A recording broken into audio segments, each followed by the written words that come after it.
চব্বিশের গণঅভ্যুত্থান সরকার পালাবদলে নির্বাসিত সাকিব আল হাসান কাল হয়েছে রাজনীতি ১ বছরের বেশি সময় ধরে জাতীয় দলের বাইরে। এর চেয়েও বড় আক্ষেপ হয়তো দেশেই ফিরতে না পারা।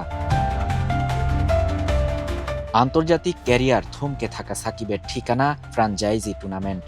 কখনো ক্যারিবিয়ান প্রিমিয়ার লিগ, কখনো আবুধাবি টি10, আবার কখনো আইএল টি20। একটার পর আরেকটা ফ্র্যাঞ্চাইজি আসরে খেলেই চলেছেন সাকিব আল হাসান। আন্তর্জাতিক ক্রিকেটের বাইরে থাকলেও দেশের মাটিতে একটি বিদায়ী সিরিজ খেলার আশাই তাকে এখনো খেলে যেতে উদ্বুদ্ধ করছে। তবে পেশাদার ক্রিকেট ক্যারিয়ারের একেবারে শেষ প্রান্তে পৌঁছে যাওয়া এই অলরাউন্ডার জানিয়ে দিয়েছেন ক্রিকেট ছাড়লেও রাজনীতি চালিয়ে যাবেন তিনি।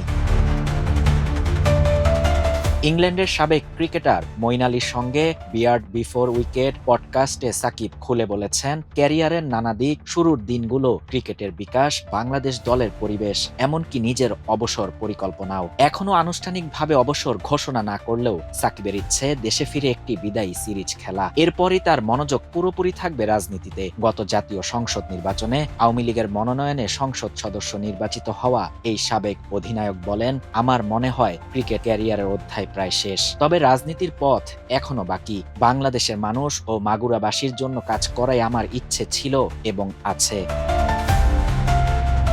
২০২৪ সালের অগাস্টে আওয়ামী লীগ সরকার ক্ষমতাচ্যুত হওয়ার পর সাংসদ পদ হারান সাকিব। এরপর দেশের বাইরে অবস্থান করতে থাকা এই তারকা আর দেশে ফিরতে পারেননি। হত্যা মামলা সহ একাধিক মামলার আসামিও হতে হয়েছে তাকে। বাংলাদেশের জার্সিতে সাকিব শেষ খেলেছেন গত বছরের সেপ্টেম্বরে ভারতের বিপক্ষে কানপুর টেস্টে।